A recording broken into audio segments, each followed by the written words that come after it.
So, Tito, kailan ka dapat mag-buy the dip? Magba-buy the dip ka kapag nakakita ka na ng reversal. Uptrend na tayo. Doon ka magba-buy the dip. Bakit? With this one, ang trajectory na yan, pataas na. So, let's say, ito, nagkaroon na tayo ng, i-connect lang natin to para mas mabilis. Instead of a lower high, nagkaroon na tayo ng higher high. So, bumasag na tayo sa sumpa. Kumbaga, ngayon, dahil nabasag na yung sumpa, more likely, paakyat na yan. Okay, more likely take note of that. Balikan natin yung mamaya. So, hindi ka dito bibili kasi again, hindi mo alam kung yan na yung dulo Balik tayo sa BTC. Para lang may pakita ko na sa inyo itong pino-point out ko dito. BTC 1 week time frame. Okay, andito yun 15K. Sumakay ba tayo dyan? Hindi tayo sumakay dyan. Kasi again, it's on the downtrend Okay?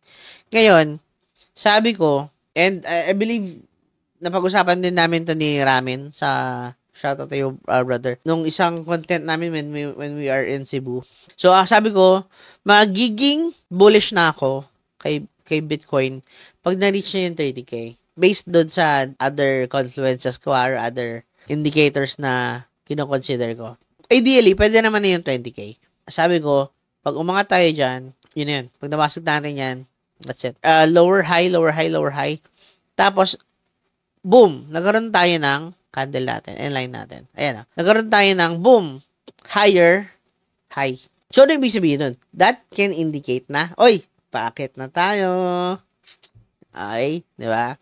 And, as you can see, nag-bounce lang siya, nag-retest lang siya. That's what we call it. Balik tayo sa candle. Okay, last bearish candle. Na significant Ito kasi medyo konti lang yun So, ito is a significant candle. Kita mo, kumuha lang siya dyan, Puk, sumangsaw lang dyan, and umakyat na. So, ayan. So, makikita mo, after that, boom, nagtuloy-tuloy na siya. So, kung magbabuy the dip ka, dapat gawin mo yan dito. Buy the dip ka dito. Okay? Umakyat ulit, bumaba ulit. Yung dating resistance, pwede maging support, buy the dip ka ulit. Umakyat ulit, bumaba ulit, sa support, buy the dip ka ulit. Diba? Umakyat ulit, bumaba ulit dito, buy the dip ka ulit. Umakyat ulit, bumaba ulit, diba? That's never ending. Pwede ka mag-buy the dip, buy the dip, buy the dip. Feel free to buy the dip, especially nasa uptrend tayo. O, umakyat, bumaba dito, kung buy the dip ka dito, pwede rin. Ngayon, kailan ka mag-i-stop? Mag-buy the dip, syempre. Diba? Kailan? Kapag